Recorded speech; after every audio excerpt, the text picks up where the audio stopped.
This space was downloaded via spacesdown.com. Visit to download your spaces today.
Can you guys hear me?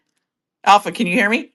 Yes, I can hear you now. All right, I think I was just talking to a closed up mic. Well, everybody, welcome to the Revival America podcast. I just gave my whole PSAs, but I'm not going to do it again. But Alpha, Alpha's here with us today, everybody. I have him scheduled for 90 minutes, but we're going to kind of go with his time because he has littles. So it could be an hour, it could be 90 minutes. The max I'd like to do would be 2 hours. I try not to go over 90 minutes because I like to keep control of my spaces and because obviously too the attention span of people kind of sometimes gets short, and then the longer these spaces go, that's when we start getting the agitators and everything in here. So and that's funny because that's something that I want to talk to Alpha about today. And no, everybody, my podcast is not scripted. It's right off the cuff. Alpha has no idea. He has maybe a little bit because we talked about it last week when I had to reschedule the space. But of what I'm gonna ask him about. So it kind of puts my guest on the spot too. But again, it's real raw talk with the Revival of America, and that's what we want, right? We want real news, real talk, transparency, truth. So we're gonna try to do our best to give it to you here. And if you guys aren't following Alpha, please do so. He's putting out a lot of great information, everybody.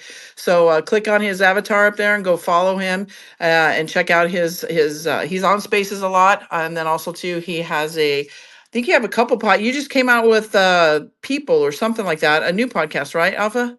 Yes, ma'am. All right. People, Yeah. every Saturday, 9:30 p.m. Eastern. Oh, I'm Super, sorry, super cool. 9 o'clock p.m. Wow. Eastern. Yeah, it's a great one, everybody. I think you've done 3 episodes. Yes, and Okay. and this Saturday be featuring a famous Hollywood actor. It's gonna be a good one. I love that. Well, congratulations to you on that, Alpha. And also, too, I'd like to welcome Santino to the stage. He comes in and helps me co-host on several of my spaces. So, welcome, Santino. How are you? I'm doing great, Jenny and Alpha. Thank you for having me up and everybody else and the listeners. I want to take this opportunity for everybody to please go down to the purple pill. We have one today at the bottom right of your phone. Can you please like the space, like and share the space? In fact, can you quote and share the space and get some more people in here? We're going to have some really good, interesting stuff to talk about today. Thank you so much for coming. I love it when you do that. You nail it all the time. Thank you, Santino. All right, Mr. Alpha. So unfortunately, we had to reschedule our show last week because I had some family members come into town, and you know how that goes. So I did ask Alpha last week because we know we have a lot of infiltration, division, all that kind of stuff going on right now. And I always tell my audience, everybody, be careful who you follow, who you listen to, and what you're putting into that mind of yours, because there's so much division, red pill, or not red pilling, black pilling, doom and gloom, fear, and all that stuff going on. And Alpha has done a great job in kind of bringing a lot of that to the forefront. So I want to kind of talk a little bit about that, Alpha, because I know you and I have talked about it on the backside via text about people claiming, oh, breaking news, when it's already been broke 5, 6, whatever years ago, right? And then also too, I'd like to touch a little bit on, depending on your time, how we are the Q movement, because you've been bringing that really greatly, if I'm saying this right, to the forefront. And I agree with you. I do believe that the Q thing is a real thing. I do believe Q, it has been a mechanism for us individuals to have the drops as crumbs, and we go become better researchers, self thinkers, and use our discernment, right? So, but I've not been that Q person that goes and does all that decoding and stuff. I've read the Q post, but I don't necessarily go to the boards and do all that stuff. That is just not my lane, my forte. I stay in my lane and I bring on the guests that maybe have those lanes. Like we know Alpha's lane is, he's ex-military, ex police officer, so he's got a lot of knowledge in that background. So Alpha, let's talk about that because you have really been bringing a lot to the forefront, really kind of calling out some of these I don't know what to call them, fake influencers, podcasters, what. We're not gonna do call anybody out by name, everybody. We're just gonna, because I'm not about bashing people, but we're gonna bring it to the forefront just because, like, I like to let my audience know, be careful who you follow. This is what I'm seeing out there when I sit in these different live chats or live Facebooks or whatever it is. I see the comments, I see what's going on. So I like to warn my audience, just be careful, because if your mind isn't strong enough to handle all the bullshit that's going on out there, you're going to get led in the wrong wrong direction. And I have seen a lot of my audience members now, you got to pick a side. They're going to the opposite side. And it's really kind of terrifying to see that they've been in this movement with you for so long and now they're going to the other side. So Alpha, why don't you touch on that a little bit? Because like I said, you've been doing a great job in bringing that to the forefront. Yeah, absolutely. And again, Jenny, Santino, thank you guys both for having me. And I said all the time, time is the currency we don't ever get back. So for everybody that's on X listening to Spaces or whatever other platform that you're following Jenny on, that you're listening to, thank you for giving us your time. Because like I said, we understand how valuable that is. Now, let me start off with saying this because part of information warfare and psychological warfare is perception. And when the bad guys, so to speak, when you put out information or content that directly bullseyes them, the only thing they can do, because you can't combat truth, because if people go and look at it, then they learn, okay, this is true. I can prove that this is true. So when you know you can't combat truth, the next move that you have as a bad actor is to manipulate the perception of that truth. And so the perception that they've tried to create, since I've come out and done these posts, is Alpha's trying to attack Q, Alpha is trying to sow division, or Alpha is trying to control how people see these things. That's the perception. That's shifting the narrative, and we've seen this applied to anything that you can think of over the last couple of years. So I'll be very clear. I think the Q boards are absolutely legitimate. I think that the Q boards are absolutely a good thing, hands down.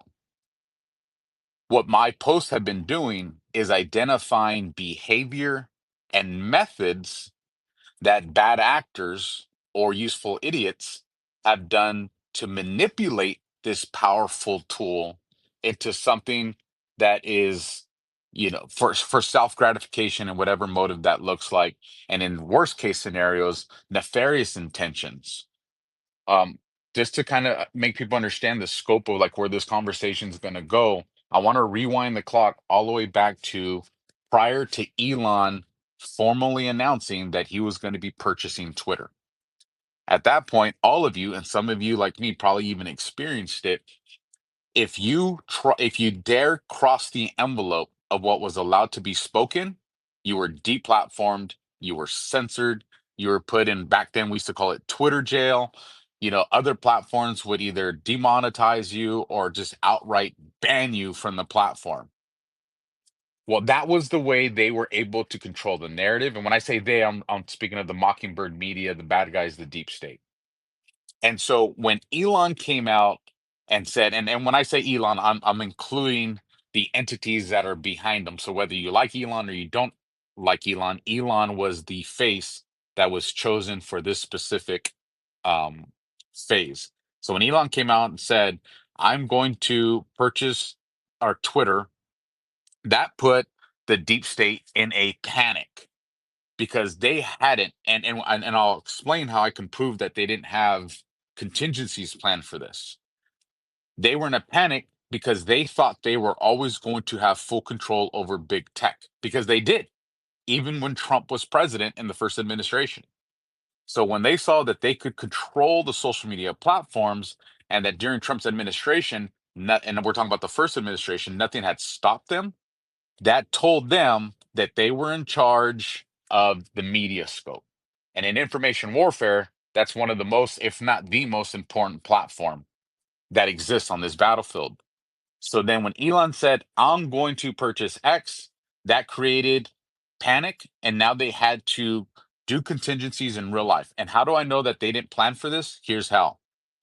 When they went to Clubhouse to recruit, and the urgency that they did it with, the reason they did that was because they had control of news anchors, they had control of radio show hosts, they had control of printed press, but they knew that they were no longer, they were losing the tool of censorship. So what they had to do was rebrand the way they approach Mockingbird Media. And since censorship was going to be removed, that means they had to flood the landscape. They had to flood this new battlefield with parrots and puppets operatives that they were controlling. Now, this is something that takes a while to train assets into coming into spaces. It takes a while to train assets into how to control podcasting, how to control Substacks, because that wasn't normally the way they approached this information warfare. So what they did is they went to Clubhouse, and Clubhouse wasn't the only one. I've been clear of that, but it's a popular one everybody recognizes, or most people recognize. So I use this one as an example. They go to Clubhouse, they recruit people. We know this because people have already come forward publicly and privately to acknowledge this and said, "Hey, I will pay you this amount of money to go to Twitter, now X, to push this narrative." And there were people that took it, and there were people that didn't, and there's people that we still don't know about.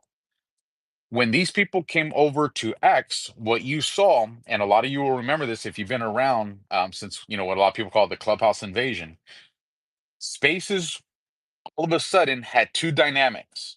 You had the people that were in Twitter Spaces from the beta time frame, and you had this new group. And the way you could tell the difference was the dynamic of the way Clubhouse operates is distinctly different than the way Spaces was being ran up until that point. So immediately upon going into one of these virtual town halls, you could tell, oh, this is different, depending which audience you were coming from. So specifically addressing the Clubhouse ones, what you saw was something that we normally say, well, this is a good thing. You saw one person that had one position, another person that had another position, and it created these discords that were controlled by Clubhouse personalities. During this time, X people were going because numbers attract people. So X people were going into these spaces ran by Clubhouse personalities. And what was being done at this time was very systematic. I have to, my hats off. They did it well considering they had a limited scope of time to accomplish this. They were recognizing which people had established themselves as voices and influence on X, and they were choosing which ones that they were going to be able to do collaborations with. So what you saw here was a real-time recruitment without people realizing they were even being recruited. And this created relationships that we kind of saw kind of flourish into everything, whether it was, esoteric conversations on X, geopolitics, conspiracy, whatever it was, they now had people from X collaborating with people from Clubhouse in virtual town halls that they could control. And so this changed the entire evolution of 5G warfare on X. Shameless plug, if you don't mind, Jenny. Next week on Tuesday night, Boone Cutler will be doing a show with me where we're going to go into what I just said, but in like a lot of detail to talk about how it's evolved specifically here on X. So bringing it back to here, so now we kind of fast forward. I just wanted to create that foundation so people understand where my thought process is as we address this conversation, Jenny. So now we come into the current time.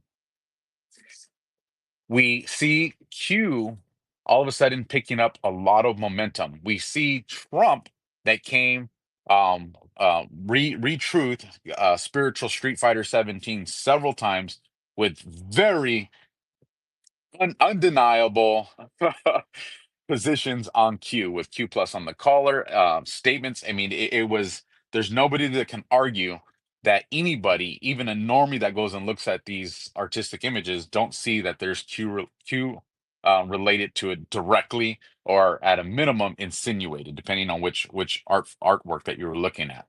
On top of that, you see President Trump retruth, the Obamas and military tribunals. And tribunals is a conversation that has been, talked about at nauseum when it comes to Anons and digital soldiers and people that have followed the boards and Gitmo and that conversation.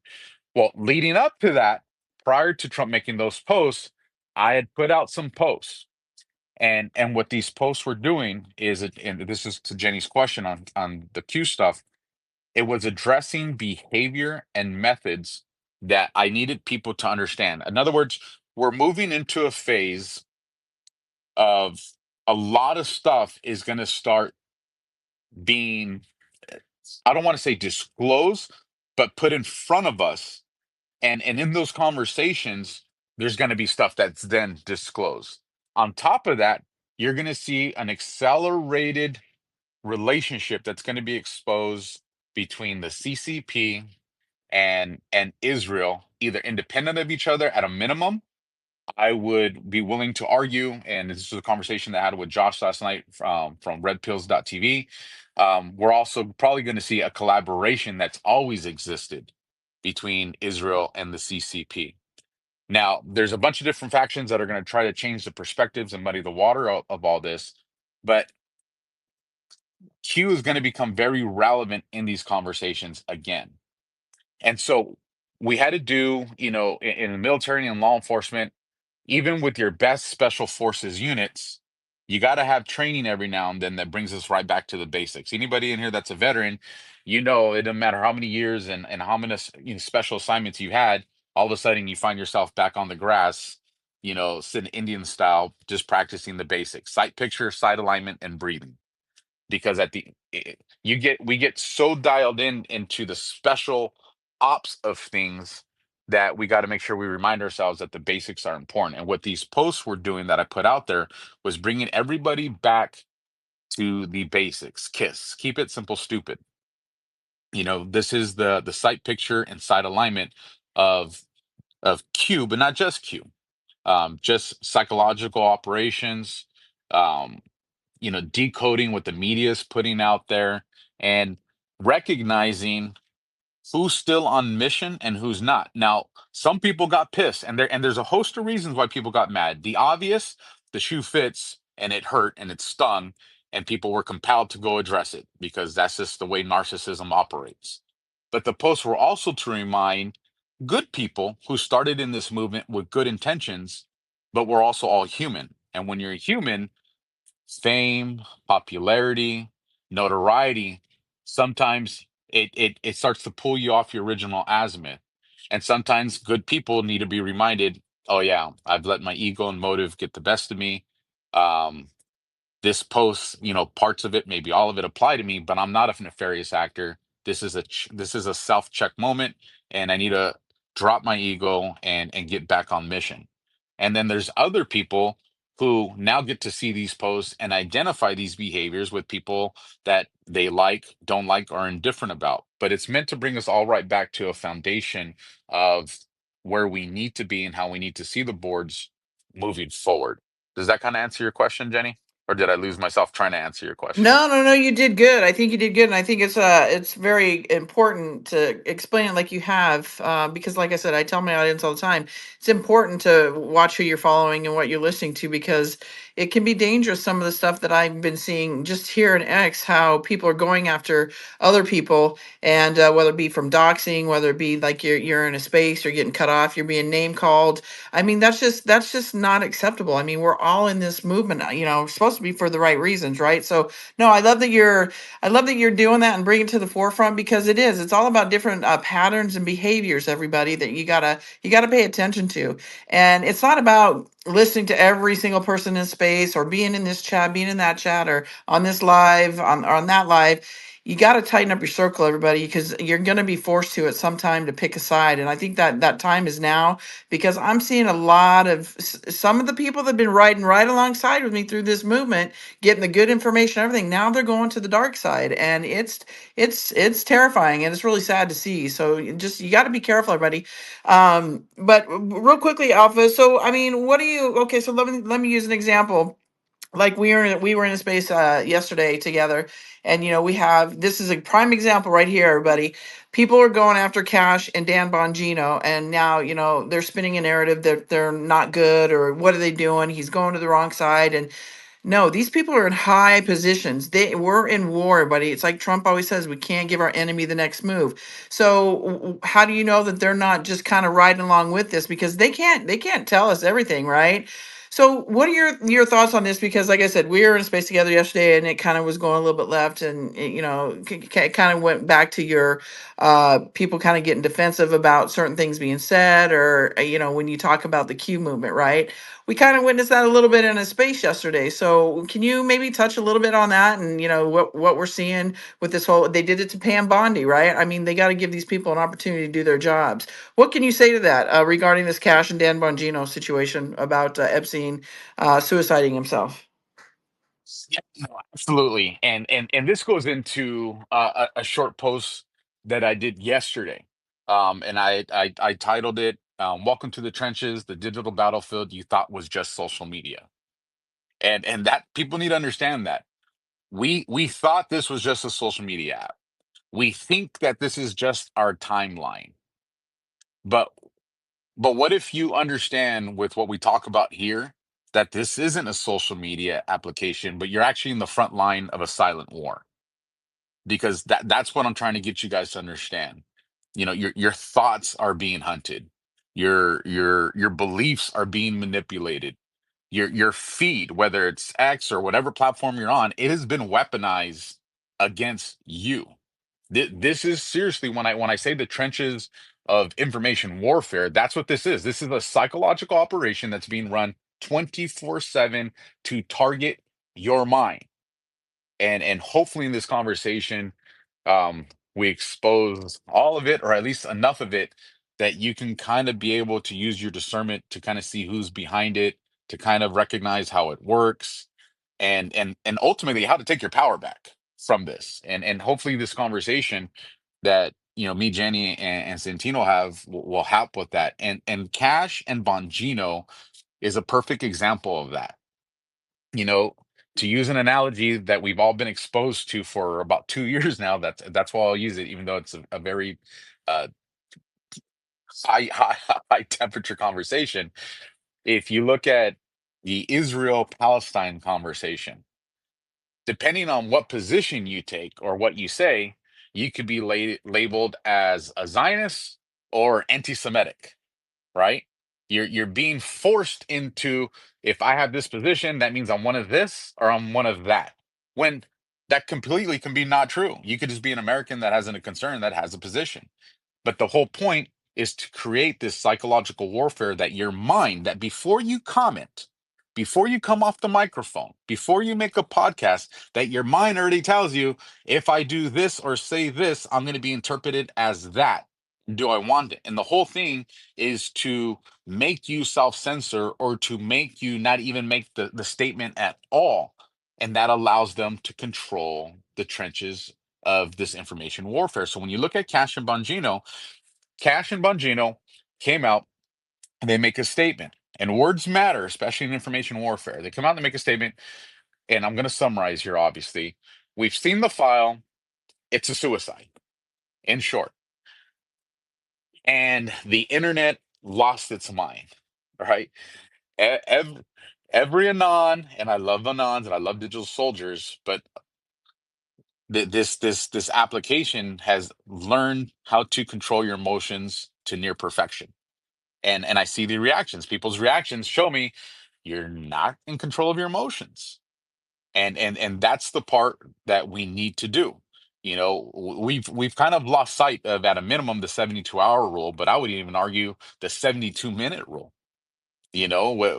Within 15 minutes of people seeing stuff, boom, reacting. And part of that is because this platform has created an urgency and an addiction, dopamine hits, to be like, I got to get out there first. I got to be at the front of it. And so when you're forced to respond that way, it's going to lead to errors. Now you multiply that by tens of thousands, if not hundreds of thousands of people doing that all at the same time. It brings me right back to what I said. This timeline's been weaponized against you, because people that are coming late to this are people that are actually being responsible and saying, let me step back for a second. And how do I feel about this? And they're scrolling while they do this. What are they seeing? Person after person after person regurgitating the same thing. Can and Dash are bad. Their own. They're covering for Trump. This is bad. You see, we said this from the beginning. And when people see this overwhelming information, again, to what I said at the very beginning of this conversation, perception. When you can't combat truth, you have to weaponize perception. And that's what was done with Dan and Bongino, because a lot of these people that I've seen have these opinions. I know they're smart. I've seen them when they logically step through something. And what has happened is we've forgotten about KISS. We've forgotten about keep it simple, stupid. And we have this urgency to be on top. We have this urgency to be first. And you see smart people saying stupid stuff now. And so when you look at Cash and you look at Bongino, and if you're especially, and listen, if you're Nanan, I hold you to an even higher standard because you understand the way the game works. And so when you look at this information, a good soldier should come back and say, well, the boards tell us that misinformation and disinformation is part of the operation. Part of that being because the boards are also meant to target foreign enemies. They're meant to mislead foreign actors. They're meant to attack the black hats that are trying to destroy or enslave humanity. So a good operator can see, all right, Dan and Cass said this, but let me go look at this again, and let me look at this through the eyes of an operator, what I've been trained to be as a decoder, and let me see if there's not something else that's being said here, or let me see if there's something that I'm missing. And if you pay attention to it, when they emphasize, we've seen the file, what they're telling you is that the file which has been put in front of them, and there's no doubt in my mind that that file sells that a suicide was created, which we know is bullshit, right? We know there's at a minimum, there's more to the story than just a suicide. It could be witness protection. It could be a homicide. It could be a host of things. But nonetheless, they're using the file. Bongino then takes to the internet and he puts out a post where he says, and I believe it was the second paragraph towards the end when he makes the statement, if more information comes out, I'm willing to reevaluate my position on Epstein. Now, let me tell you, and Bongino knows this from working in the Secret Service. If you close a case is closed. That's it. It. If something down the line happens, it'll happen, but you don't announce an unknown. You never do that. So when he makes that statement, what he's telling us, what he's communicating there is, folks, get your shit together. You know better than this. There is information that's going to surface or come to light, whether it be through whistleblowers. What's something that they just made a few days before that? We found a lot of evidence and files that were stored all over the FBI Hoover building in places that they weren't supposed to. What they're saying is, hey, there's a lot more information that's going to come to light as we go and we process these things and store it and book it where it's supposed to be. And so what I would tell people is some messages are meant for digital soldiers, the advanced denons. Some messages are meant for the public. Some messages are meant for the bad actors. And some messages are meant to communicate to other operators that are assisting what's going on in these white hat operations. Don't get caught up in a message that wasn't for you. I call it the noise, Alpha. Stay out of the noise, everybody. It's a lot of noise. Go ahead. No, it's a digital play, or I'm sorry, it's not a digital playground. It's a digital battlefield, and people need to pay attention to that. So if and for the people that have been listening to, there's a lot of people out there, and I'll tell you, Jenny, this is where I struggle. One of the things that I love about the boards is I don't know any other way you could have created such a massive amount of people in such a short window of time to all of a sudden become independent and analyzers, independent researchers. um I just don't know how it's brilliant on how it was designed, but there are some weaknesses and Achilles heels to that, and then when we're honest, we got to identify that. In this process, there was also no formal training to what is qualified evidence, what is an opinion versus a fact, what's an assessment versus, debriefing factual information. And because there was no formal information with this, the bad part and Achilles heel here is that certain people at an accelerated rate automatically got looked at as authorities. And when people took this, whether it be self-proclaimed or something adopted by the opinion of a massive amount of a following, people took this authority and all of a sudden it got to their head. And the boards became about them. It became about their brand. It became about going viral. It became about monetary, all that. And that was never the intentions of the board.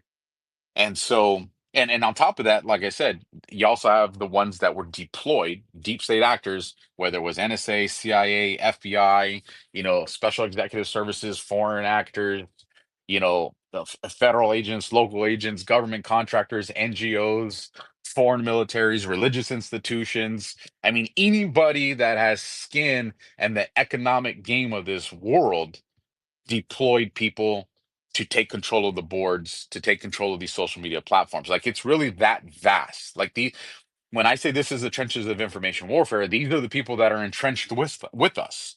And the lowest hanging fruit of that are the useful idiots.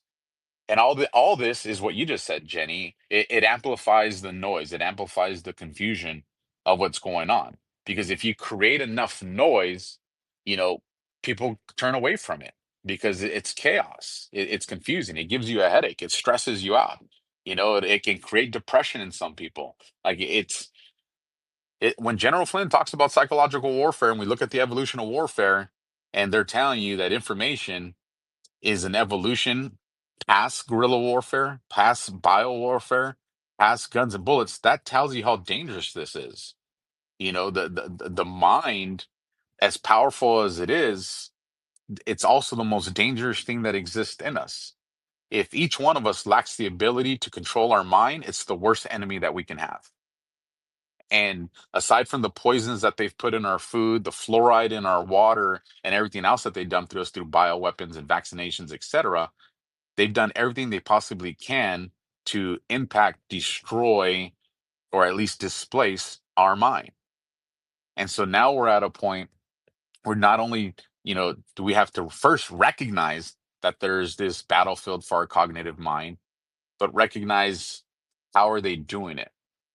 And a lot of people, you remember the scene in the movie, Jenny, where he's like, I know this steak is not real, but it tastes Yeah. so good. Well, where we've come, and this is my assessment of things, is and this is part of the conversation I definitely want to pick Boone's brain about and bring it back to you guys, is we had an awakening. We did. And when the deep state recognized this and they plugged in their informants and their operatives into this sphere, what they did was they took control of this new level of the awakening and they rebranded it. And one of the biggest mistakes that I've seen made, whether purposefully, whether on purpose or by accident, is there is a large amount of very influential, we'll say Q personalities that are sticking to only just decoding posts. And they're not teaching the audience how to ascend from just decoding. They're not making it a priority. I'm not talking about just a mention every now and then, a priority to get people to recognize you have to have skin in this war for your mind, your home, your city, your country, humanity. You have to have skin in that game, whether it's running for the school board, whether it's running for your HOA, whether your city council, your county board, a state local official, a federal local official. You have to have skin in the game. And there are some people that understand there's too much going on in life. You don't have time for that. Okay, that's understandable. Then have skin in the game by being monetarily invested. Go and find someone in your community that's doing what you believe in, that's pushing something that you want, and put your money behind those people. And if one of those people doesn't exist, have a community meeting and find out who in that community is willing to take on the bad guys that exist in your local community and challenge them in office, and then monetarily get involved with them. And if it's something where money's an issue for you, well, then volunteer your time. Hey, when you guys do this, I don't have finances to support it, but I'm willing to make signs. I'm willing the signs you guys buy. I'm willing to go and I'll post them and then I'll go and recover them. Like everybody has to have a vested interest that goes beyond your comfort zone. If you're listening to this conversation and you're not uncomfortable, then I'm going to be very honest with you. You're you're part of the reason why we're still at where we're at. Because if we rely on other people to do it, it'll be like molasses, and the deep state is not moving at the speed of molasses. The deep state is moving with an urgency that we've never seen in the history of this battle between good and evil, because they know they're pushed into the corner. They know they're running out of time. And so we have to, at a minimum, and this comes from Sun Tzu's Art of War, we at a minimum have to match the work that the bad guy's putting. Because if we're not, we're putting, listen, I'll be very clear, God wins in the end, but the amount of casualties, you know, that happen, that's going to be on us. That's our responsibility. So hopefully I know these rants are long, Jenny. It's just this is such an important conversation to me. No, no, no, no, and that's no, I love it, and that's what my podcast is about. Your voice, right? Not necessarily mine, yours, and the guests. So no, I appreciate it, and I know how passionate this topic is for you. So that's why I wanted to bring it up and bring it to the forefront again on to my audience and everybody else that's listening to it. But I always say it to my audience: seriously, be careful who you follow, what you listen to, and what you put in your mind, because your mind's a powerful tool, and if you can't handle the information out here, this information war, you're gonna go crazy. You're gonna lose your mind. You're gonna lose your shit, and that's just the reality of it, everybody. And Alpha's right. There's a lot of noise out there, and we are in an information war, biggest one we've ever had. So, really, really think twice about what you're listening to. If you don't like what you're listening to, get the hell out of the space. Right? You don't have to go in there if you don't like who the speakers are. Just get out of it, everybody. I can't implore you guys enough. Just really be careful who you follow. Go ahead, Mary Elizabeth. Did you want to say something? Hey guys, sorry I was late. It was kind of a lot to jump on tonight at this hour for me. I just wanted to say thank you for including me in the space tonight, and what a very important conversation this is. I've been at this whole life, and started fighting in 2008 when we found out about COVID back in 2008. And, our community of survivors and whistleblowers, we're tired. We are hiding in plain sight, and we are being ignored by the Patriots. And, just pretty much everything that Alpha said is true. And I've done it because I've worked at the local level. I have worked on campaigns. I have worked for senators, governors, people running in the race. I've worked for President Trump across this nation, boots on the ground.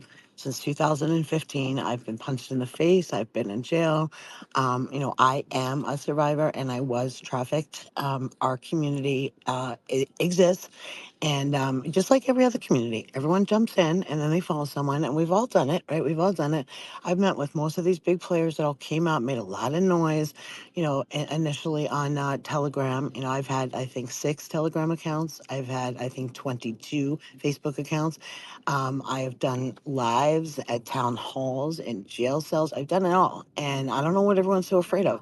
And I don't know why it's so hard to just repost the fucking information. We are risking our lives to bring you the news and to tell you our stories, our experience, our strength, and our hope. I'm wide awake, hiding in plain sight, giving everyone the finger, and begging for you guys to hear us and to see us. It is true. All of this Q stuff, it is true.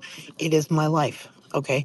I have satanic ritual abuse friends that can't get off their fucking farms right now because the FBI has locked them in.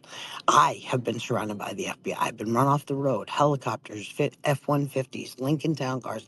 I've been in jail cells alone for just 24 hours. I've been in jail cells for 9 months, getting beaten and sprayed on free speech.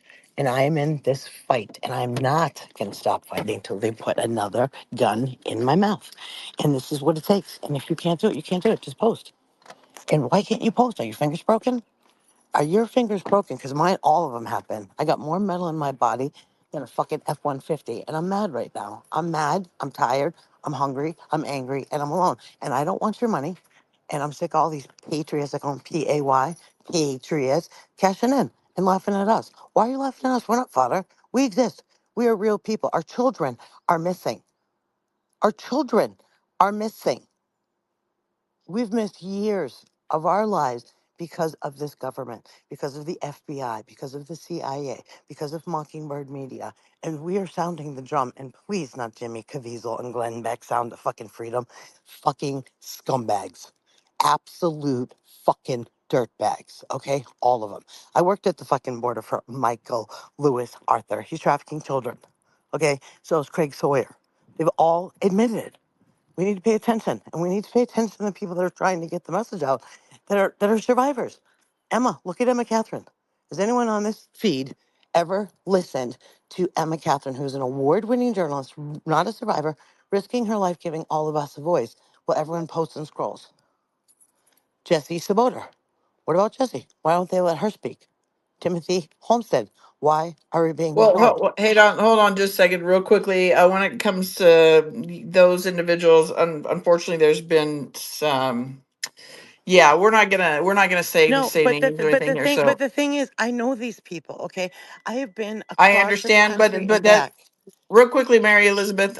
There's been some challenges, so I'm not gonna voice those here. Well, no, But it's going out if you right have now questions, I because can talk to you about it on the no, inside. just like he's just like Alpha's trying to say. This is a psyop designed to exhaust us, designed to make us fight each other. Because if we're fighting each other, we Well, can't fight them. here's what I'll say to that, Mary, because there's there's also the perception of things, and I'm not going to name names with this because this is just a behavioral thing. People have developed the bad habit of calling other people bad actors based on differences of positions. And a lot of times the differences of positions just becomes from the delivery of messages. There are people who want to say Alpha's a bad guy because he won't have me on my show. And it's not because their information is not good information. It's because their information is built off of accomplishing it either through attacking or going after other people who I know are not bad. And when you try to when you mix in perception of something with facts of something, that creates an issue for the person that's listening or watching with their discernment, because now you're creating the conflict. Well, I know this is true, and where that becomes dangerous is, well, if this is true, does that mean this is true? No, Now there are people yeah, that, it's well, not that. hold on, Mary, because it is this. And I'm not saying specific to your situation, but I'm saying this is happening on these platforms. Sometimes it's happening just because of, like I said, misunderstandings. But there's also, this is actually a formal technique that's deployed on purpose as well because it's And effective. that's what I said. It And I really agree. I agree with that. it I really works. agree with that. But But Mary, just hold on real quick, Mary, because here's one of the things. And like I said, you have an important position to push, but you also got to understand that delivery is important. And when we get to the point, and I'm guilty of this too, I'm human, and so when I offer this advice, it's the advice applies to me as well. When we continue to interject with something especially during an information war, the audience can interpret that in different ways, and most of the time it's not a way that's going to benefit the speaker. They can interpret that as, is the speaker interrupting because someone's going to expose their information? Is the speaker interrupting because now they're emotionally vested? Is the speaker interrupting now because they're trying to create confusion? And you can go on and on and on. And so self control is one of the most important things when trying to deliver information. And as much as, like I said, this advice applies to me, I really have tried my best to be a role model when it comes to that. But like I said, I've had my mistakes as well. But I point that out because I see a lot of people in here who speak routinely in spaces. And a lot of people do tell me, why do you keep your cool? Why do you keep your cool? Trust me, I'm just like you sometimes. I want to reach through the microphone and choke people, but the message that I'm trying to deliver is more important than how I'm going to emotionally feel. And that's the part I want to recognize. And so, like I said, one of the biggest mistakes that I've seen that have happened in this information warfare is, for example, fed is like the word hell. If you rewind all the way back to our great great grandparents, you go back to the early 1900s, if someone used the word hell, it was traumatic to anybody that heard, because that was the impact that word had, and rightfully so. But then it started to get used in books, newspapers, publications, comics, TV, radio, and it watered down the impact of that word. I think that was on purpose. Well, that's what happened to the word Fed. Now, because everybody's a Fed, people have turned it into a joking term. When at the beginning of this information war, if somebody got labeled as a Fed, eyes and ears tuned into that and started to pay attention to people. And now, on purpose, it's been watered down.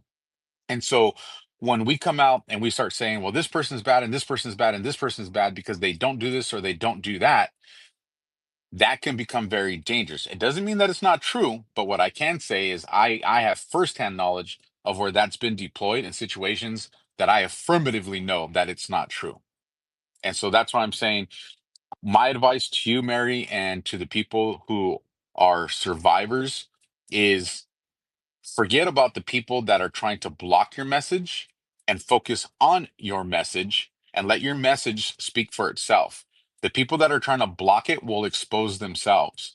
Because if you intermix this person's doing this and this person's doing this and this person's doing this, it's going to get weaponized, whether it's true or it's not. It's going to get weaponized in an understanding of, well, this is just a pissing match on who's right and who's wrong. And the reason I know this is the posts that I've done over the last 2 weeks. That's exactly the attack that's been put on them. And so, anyways, I just wanted to share that, Jenny, and we can continue on with the conversation however you want. Yeah, no, I appreciate that. Thank you, Alpha. All right, got let's see, Pat Fish. I think you had your hand up, and Chip Cherry, did you have a question for Alpha? If so, please raise your hand. Go ahead, Pat Fish. Hey guys, Hello. great to hear from you. Can you hear me okay? Yes, sir. All right. Well, listen, thanks, Jenny and Alpha and Santino. Let Trader Girl know I just went over the Golden Gate Bridge and through the Robin Williams Tunnel, and I'm survived for this at this point. But anyway, I wanted to go back to what Alpha was talking about when he's talking about basically, the people that got caught, either they took some money or they were bribed to push the narrative from Clubhouse, so on and so forth.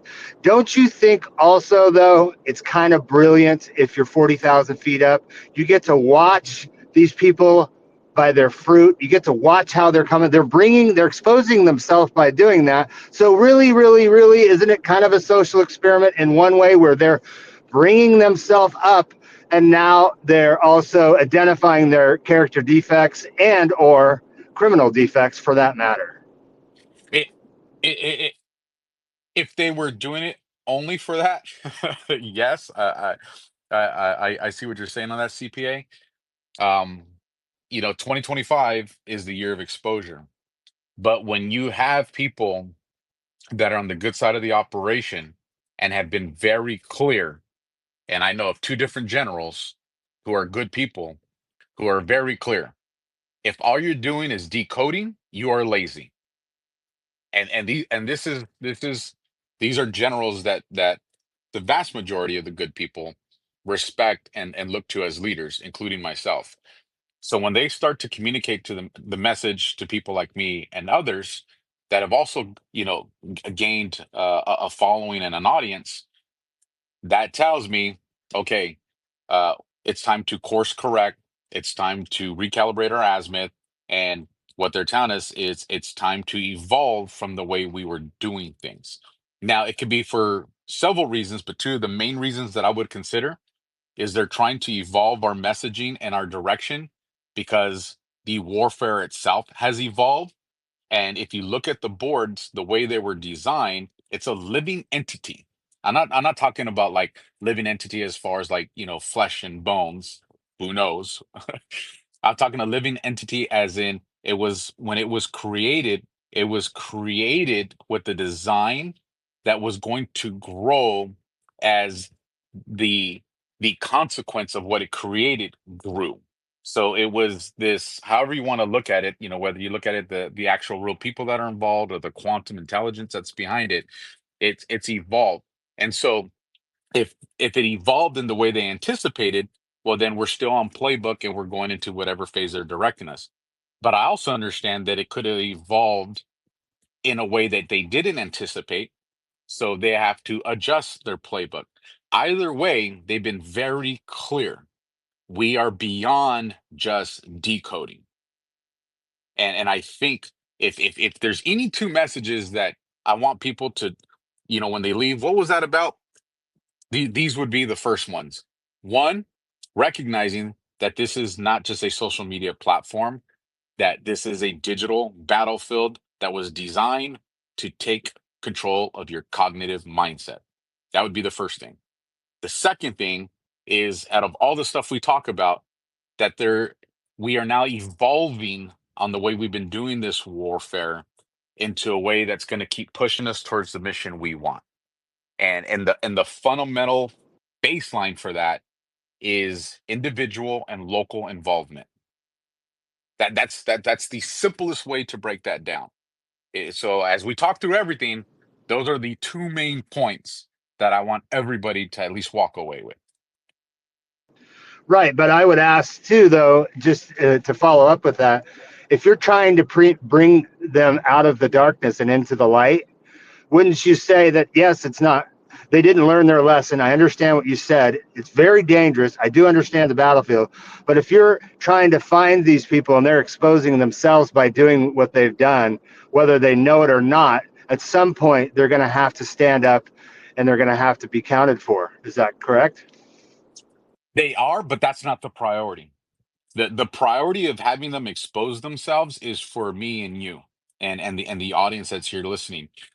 There's going things, listen, as great as things are going for us, there's some things that are coming down the pipeline that are going to continue to be great, and there's some things that are going to create some concern. And when those concern parts happen, people have to know who to turn to that are going to be authentic and honest about their motives on why they're giving their assessments. Because let's be very clear, there's nobody communicating with the boards. Unless you're an operator themselves, there's no one communicating with the boards. So at the end of the day, it's assessments and analysis of information that's either being understood from the boards or information that's coming from sources or just the synergy of the conversations that we're having like this. And so this exposure is letting the audience see and decide for themselves who has what motives, and do those motives align with the truth movement. And if they don't, it doesn't mean they're bad. It could mean they're selfish, and selfish doesn't mean someone's evil. It is, that's their position. But the audience, as we start to get into things that are going to unfold over the next few months, the audience has to have absolute confidence in where they give their time, because that's what's going to be important moving forward. I agree with you, CPA. There's going to be an accountability for those people that weaponize this for bad reasons or selfish reasons. That's going to happen as well, and I'm all about that. Trust me. But I also want people to understand that that's not the priority here. And Alpha, isn't that in one of the Q posts that the fake influencers or whatever they wanted to call them? It wasn't that in one of the Q posts that they will go by the waysides. Did I see that one of the Q posts? I don't know. See? I've definitely seen that out there. Okay. If somebody wants to search it and grab, which post that it came from, but just here, here's a post. I'm not done with it, but I'll give you guys here's some insider information. No, baby, I'm still working. Do you need something, princess? Sorry, Aw. guys. I'm still on daddy duty You're right now. good. I'm so um, Kalinda. Oh my God. here's some insider information for coming to Jenny and Santino's space. A post that I'm working on. It's called the 5 faces of the operators that are on this platform. And so the first one is, it's the psyop specialist, and this is the person who they appear woke, they appear informed, they're engaged, but you have to understand that their true job is to mislead through psyops, and so that's through partial truths, because the psyop has to include truth, and they're going to be the ones that introduce disinformation at like the most critical, like just in time, to derail someone's awakening or a demographic's awakening, or to neutralize momentum. So, that's the SOP specialist. And I don't expect you guys to memorize all this stuff. And like I said, in a few days, I'll have this out there. It'll be more detail. So yeah, this is just that Jenny had a call coming through. This is just to kind of put that out there. The next one is the narrative herder. And am I still with you guys, Jenny? Yeah, you're here, loud and clear. You're Okay, here. just want to make sure the call didn't kick me. So the narrative herder, this is the one that they gain followers quickly by echoing what their followers want to hear, their sentiments, because that's strategically it works. But they do this. The narrative herders they're only trying to redirect that sentiment at moments when it's a benefit to their intentions. Think of them as like the handlers of emotion, and massive attention, and they're the ones that are going to kind of drive their audience to the false personalities or the false saviors, and that ultimately is just going to lead to dead ends of frustration. So just think of the herder as someone that knows how to capitalize on sentiments and then redirects people that follow them because of their ability to do that, but it's redirecting them to people that are going to lead them to dead ends, frustration, etc. The next one, and this is one you guys are probably very familiar with, and it's the gatekeeper. And what's the most dangerous part of a gatekeeper? They don't want you to think. They want you to depend. It's one of the most dangerous faces in the five faces of an operator. They attack anyone who's going to interpret drops, or and in this case, any information, anyone that interprets it differently, they're going to attack them. Anyone that begins to teach people how to decode the boards or understand information, they're going to attack the teachers because that is a threat to This space was downloaded via spacesdown.com. Visit to download your spaces today. them being able to control the narrative, which equals their control of influence. So when you hear the term gatekeeper, because they've done a good job of watering down Fed, it's my assessment that they're trying to water down the term gatekeeper because gatekeeper still has, out to it. It still has that boom effect when people hear it, and I think they're going to try to water that down by overusing it. But just understand, in my opinion, the gatekeeper absolutely the most dangerous of the five faces because they don't want you to think, they want you to depend. The fourth face, I'm sorry, is going to be the controlled burner. Um, they're going to release truth, but they're going to do it very fast, very recklessly, because they're going to surround it with chaos. And what they're trying to do is they're trying to ensure self-destruction through truth. And it's like an emotional grenade in the movement. It's getting truth, but weaponizing it as a trap. And to go back to what Jenny had asked me earlier, Bongino and Cash, this is a perfect example of the controlled burn. Is it a fact that Bongino and Cash came out and said that Epstein's death is a suicide? That's a fact. Everybody can go and do that. And so what you saw was the emotional grenade on how they right away rushed to get this into the timelines, rushed to make this reckless and create chaos so that people's emotions would weaponize this truth that's isolating it to a specific moment, not the full context of this information war. So hopefully that example kind of makes you guys understand what the controlled burner is. And then the last face of the five faces, this is the one that I probably want to fight the most. If you guys ever do kind of catch me, kind of get the best get me, it's because and it's the fame thirsty faker. Say that They're again. the ones Fake, thirsty the faker. the fame Oh, thirsty fame. Okay, faker. gotcha. These are the people that they want to build brands off movements. They want to build brands off people suffering. They want to build brands off of movements and communities that they don't even really understand. These are the ones that they're driven by ego, by fame, by clout. He wants to call at the same time, Jenny. It always happens. Um, by clout. They're not driven by truth. And that's the part that people need to understand. You know, they will ride any trend until it no longer services them or their brand. These are the people that are most easily compromised. They're also the ones that are the most easily recognized if you're being honest with yourself. So, those are the five faces of the operators in the psychological warfare. And like I said, hopefully in the next few days I'll have a very in-depth article that goes into all these for you guys. Wow, Alpha, that was I wrote all of that down just so you know. That was that's awesome. That's great information. And everybody, we've seen it all. We've seen all of us have probably seen at least one out of these five. I've seen probably a good portion of them.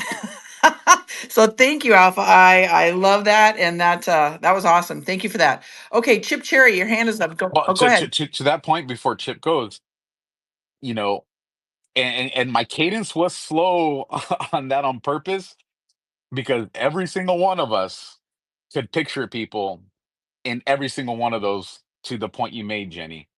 That's your discernment and your spirit speaking to you. Don't ignore that.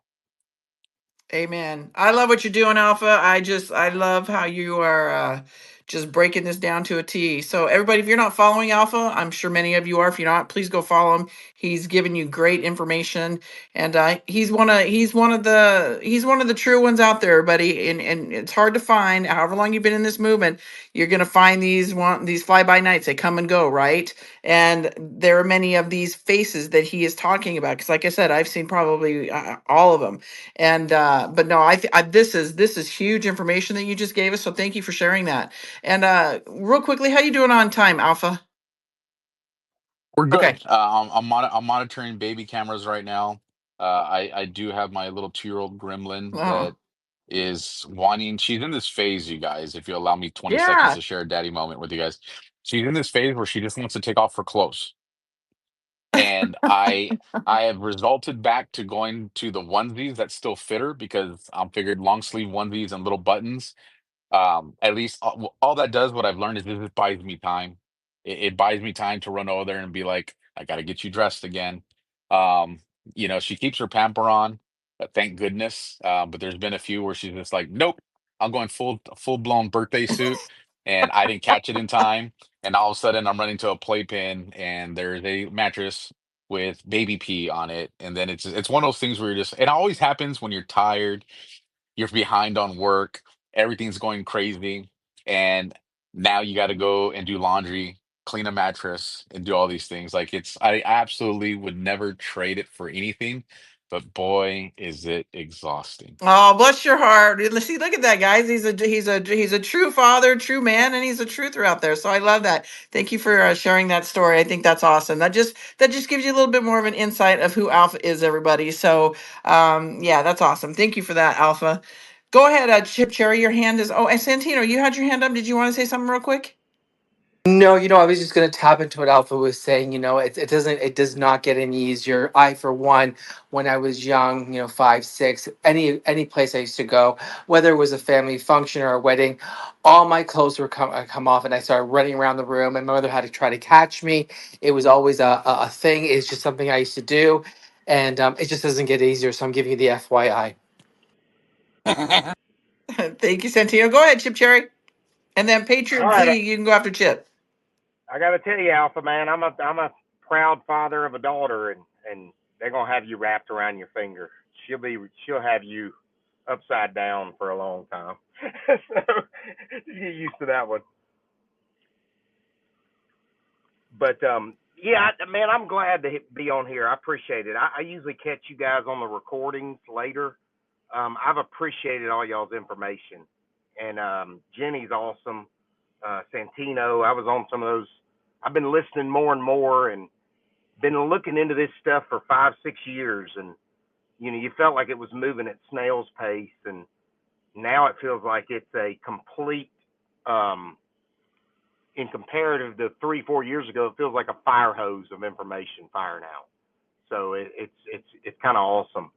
But my point, like I have my own opinions about Epstein. I don't think the suicide is correct, but like you say, until it's proven as a fact, that's the way it's worded. But nonetheless, my question is, all this stuff going on, and I follow this Q stuff. I follow all this all the time. Um, I keep hearing Israel is last, but I think most all this stuff is done. And I don't know how you feel about that. Just run with it. But I think it's just how we're getting it out to the people and how crazy it is. There's so many people asleep, and I always make jokes with a buddy of mine that's extremely in the know and was less asleep than I was for years. And we've all been indoctrinated, and we're basically cleansing our brain to get ready for this new scenario, which I don't think anybody can grasp how it's going to be because it's brand new. But I just wanted to get your take on: do you think it's all done, and do you think it's in that just the way we're getting it across to people?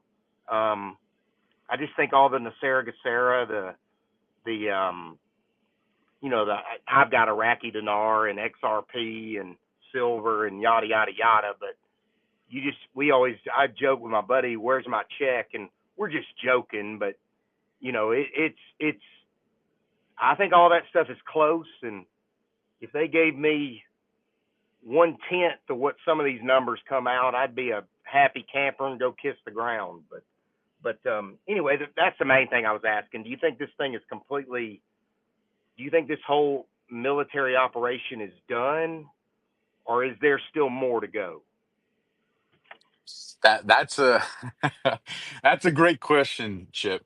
And it's also a very polarizing question because no matter how I answer this question, Chip, I guarantee you, Chip, and I'm going to tell everybody that messages me after I answer this, CC Chip in those messages, since he's the one that created Yeah, the sorry, scenario for sorry, for me to sorry, answer this. sorry. Before I answer, I want to get people's mindset in the right place. So let me share a quick little story, and you'll understand the theme of this, and hopefully that'll provide some clarity or at least understanding when I do answer Chip's very polarizing. I'm going to set up Alpha with a smile on my face question.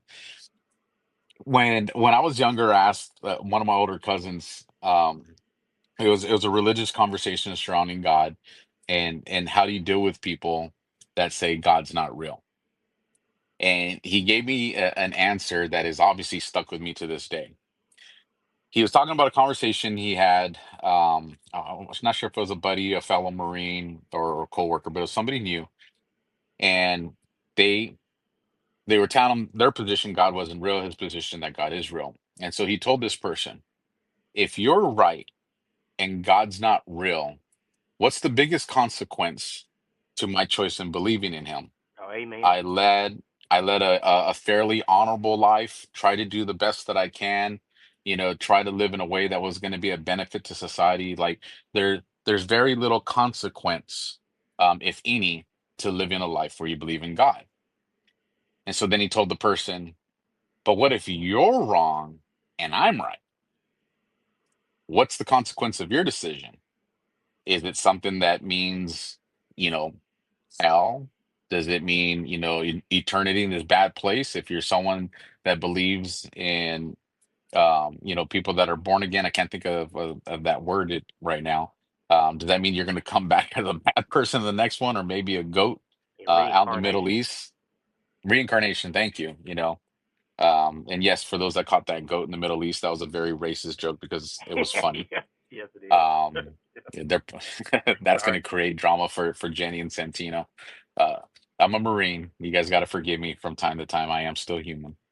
But also, if you got the joke, that means you're just as demented as me when it comes to that kind of stuff. So that's going to be my argument when you confront me. But so the reason I share that is to answer your position, and I'm going to provide what I assess as evidence to support my position. My position is no, it is not done, and it's not in the control of the way people think. Now, ultimately, the only one that I believe is in complete control is God. I do believe in God. But outside, if we're addressing it just at the human level, I do not believe that everything is done and that level of control exists. Now, I can see people are pissed off, grinding their teeth, and they're already typing and they're sending me posts. Patriots in control. I know. I've seen them. I've read them. Let me save you guys some time. You don't have to send me those posts. I want you guys to go and look at the posts that you haven't focused on. The post where the board says contingencies. The post where the board says we've planned for every measure. If you understand that, what I believe they mean when Patriots are in full control is it means that if the bad guys ever decided to hit the big red button that says screw everybody, they are in a position to prevent that from happening. I think that when they say in control, that ultimately the ending is going to be for the benefit of humanity, and they're going to control that we're going to get there. But understanding that when they say they have to plan for contingencies when they're prepared for every situation and every decision they make, what that also means you wouldn't have to do that if you were in complete 100% isolated control, because everything that would unfold would mean it's only going to unfold because you wanted it to. So the mere fact of suggesting that there's contingencies and plans for paths mean that at the micro level, that element of control doesn't exist. So what that means is our responsibility is to facilitate our part, whether it be our civic responsibility, our spiritual responsibility, and everything starts in the home. You have to be exerting some type of control and influence in your home, and then after that, you build out your block, your city, your county, your state, your country, humanity. And so that's my long answer to that question that is going to create a lot of headache for me for the rest of the day, Chip. Thank you. Well, I'm sorry. I didn't mean it that way. I look at it like I know it's a war. And I'll use this since I'm sure you guys can tell that I'm It's a good question, Chip. I want to bust your nuts because oh I know what's definitely coming from it. I'll But definitely it take is a it. good it is Yeah, it I is a definitely. good question. I am glad you answered. But You you asked. one thing too, like I'm sure you can tell that I'm not a northerner with my accent. Um, the deep state, and I'm going to give a roll tide here, but I'm going to analyze it to football. The deep state, and I would have used Vanderbilt in this example, but they beat us last year, so I got to shut the hell up on that one. But it's like Kentucky beating Alabama in football in the Saban years. So I mean, it's not easy. Like taking them down's not easy. So this isn't gonna this I know it's been a long time. It feels like a long time, but in the scheme of the world, it's a short period of time in the macro side of it. So it's all for the great. I do agree with you now that you say that if we had control, if they had complete control, I mean, to me, the 16th Amendment is not ratified correctly. We wouldn't have taxes getting out of our check right now if we had complete control. And even if that has been done, I don't think that I mean, you can't throw that red flag up that you have that much control until you completely take it all the way down. So I don't know. That's just kind of my thought process. I'm throwing opinions out there, so I apologize, but I appreciate you guys what y'all do. I love listening to you guys. I get a little more emotional about some of that stuff, so y'all have a calming voice, so it's always great. Thank you, Chip. Well, Go ahead. before you go, I was just gonna say before you go, Chip, go Auburn. Oh, now I gotta say, fuck you on that one. Excuse my language. That was awesome. Thank you, that, Chip. that kick six still drives me nuts. So, all right, anyway. All right, Patriot Z, go ahead. And then I think, JoJo, I saw your hand up. If you have a question for Alpha, you can go ahead after Patriot Z. Go ahead, Patriot Z. Good evening. Can you hear Yes, me? we can. All right, all right. How's everybody doing? You guys good? Great. How are you? I'm all right. I got about 45 minutes left at work here. Like we know who the true truth seekers are on here, you know what I mean? We got a tight circle. We know who the fakes are. You know, we just gotta stay with our tight circle. I'm taking my daughter to Mount Rushmore in a few weeks here, and she said she wants Donald Trump to be on Mount Rushmore. I thought that was the cutest thing. Who knows? We may just see that. So, yes, it's like I tell my audience all the time, Patriot Z, tighten up that circle. Got to stick and stay with the 3 to 5 people that haven't led you wrong through the course of your journey, everybody, because more than likely they're going to get you over the hump here. So, all right, let's see. JoJo, did you have a question for Alpha? Go ahead. Well, Hey, I just want to comment real quick to something Patriot Z said. We all have developed our circles, but this is what I would say, and myself included in this. Over the next few weeks and few months, regardless of how long you have trusted someone, regardless of how long you have liked someone, regardless of how long someone has said everything that you agree with, re-vet everyone over the next 6 to 9 months. And remember, everybody, don't believe it because we say it, because we're a podcast or we're, space holder, whatever it is. Go do your research. I tell my audience all the time, don't believe it just because I said it. Go do your own research. That's what I tell my audiences also, everybody. We've been in boot camp, right? And now I think we're ready to hit the battlefield. And I think we're actually in the battlefield right now. So strap up those boots, buckle up tight, everybody, because we are in for a ride. All right, CPAT, go ahead. Thanks for letting me in again. Say, the other night there was a great space and had gotten cut off, but the woman had posed the question, and a lot of times when you have a group of people and they're either testimony, they're talking about themselves or what they thought, or they're asking a question like a lot of these folks are. The woman said, and it was my story. She said, you know, I've been in this for about 5, 6, 7 years, and maybe I was tipped off on it earlier in my life, but I've been in it, and I know a whole lot, but really, really, I know a little about a whole lot. And when I listen to you, and I think it was Patriot Space, when I listen to you and I listen to some of these people who I discern with, and you have this eloquence of how to spit it out, and Santino, you, Jenny, Alpha, a lot of you people who I discern with, I only pray that I have at some point the ability to be able to turn around and do what you're doing so I can help in that situation. But then the woman, so that was where I identified with her, and in that portion. But then she asked the question. The question was kind of like what that gentleman just said from the South. He said, how do you think it's going to roll out? Or he brought those things up, and I was in spaces when I got cut off from Twitter. Not space when I got cut off from Twitter, and it was a Telegram channel. I spent hours and hours and nights and late nights in.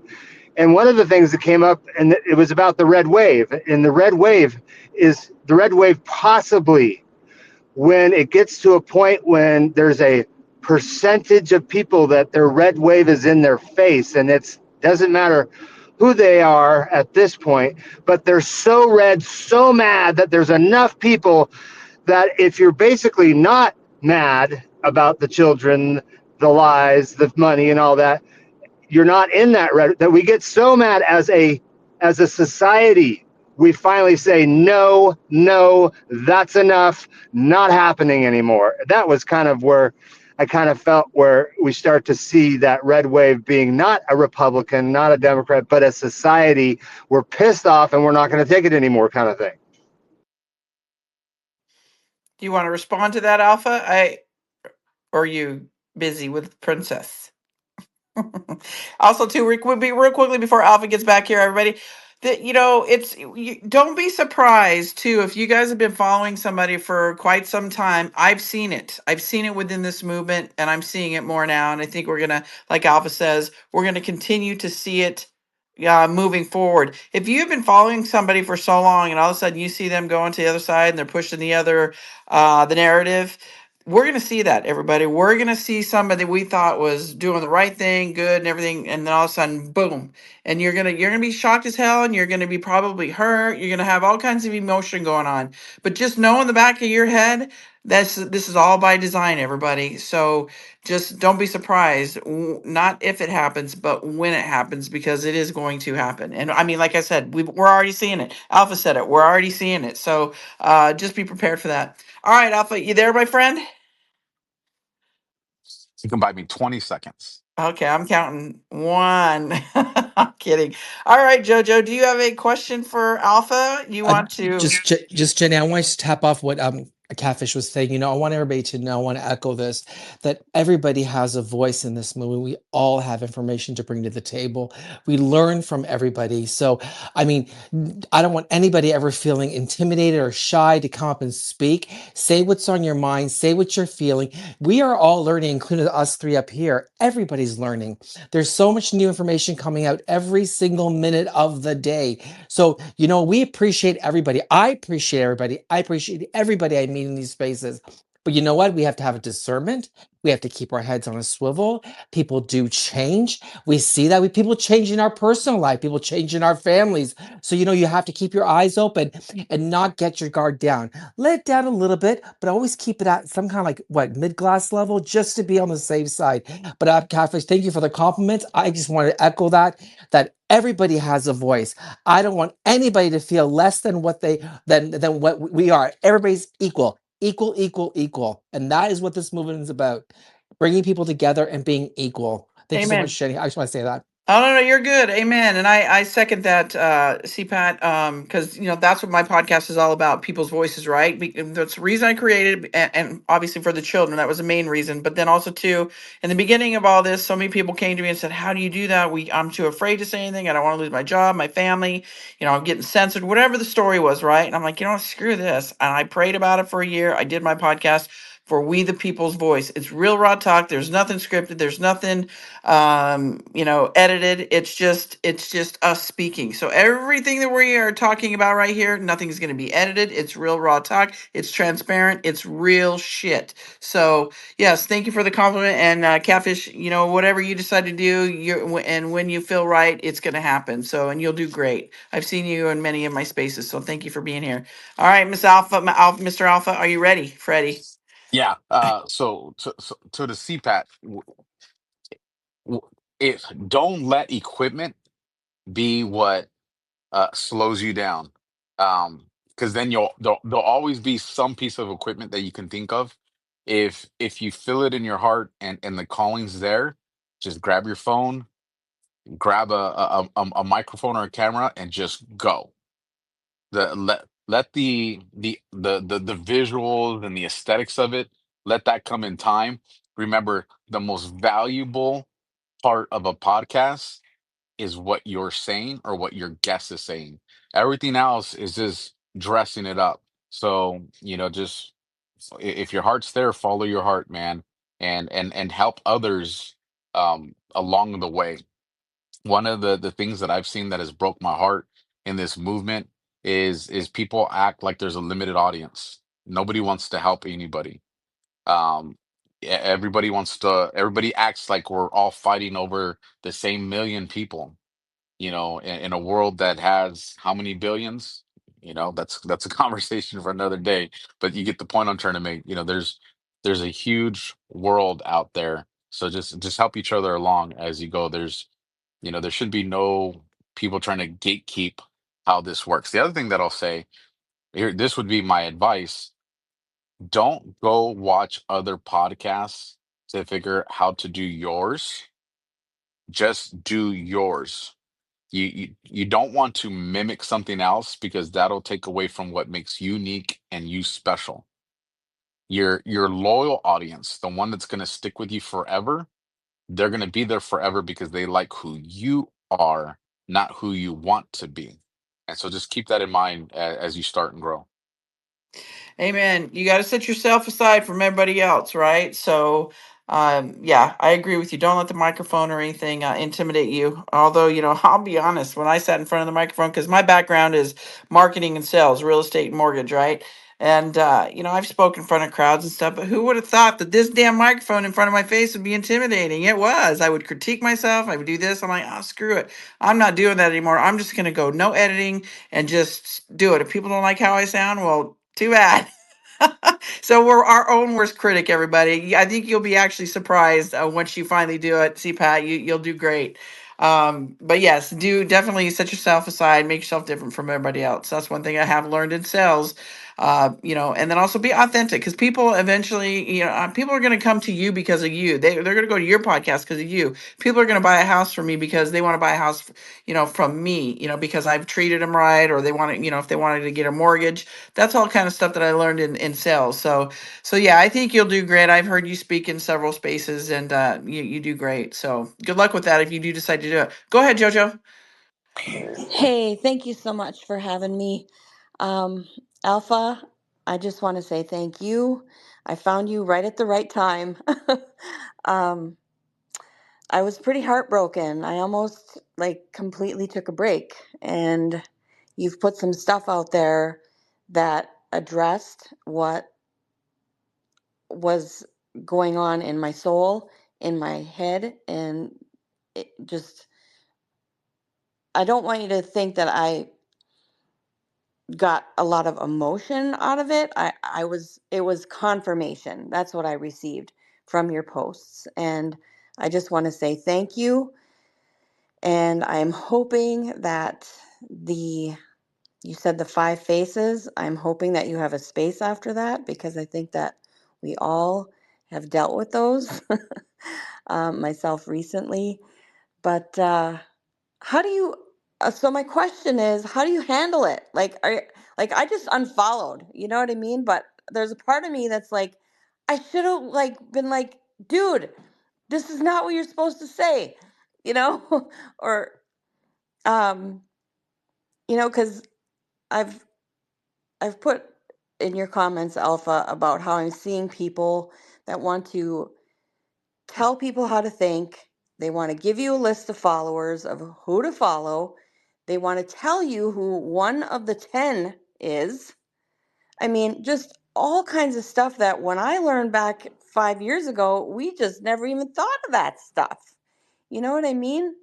Um, so yeah, it's frustrating, and I found myself taking a lot more breaks lately. So if you have any advice, I welcome it. Absolutely. So to answer your first question, or to answer part of your first question, how do I do it? I'm actually gonna ask for assistance on that. Sweetie, on Daddy's AirPod right here, say, go, hi everybody. Bye. Say Alpha Warrior Show. All right, thank you, baby. Daddy owes you a toy now.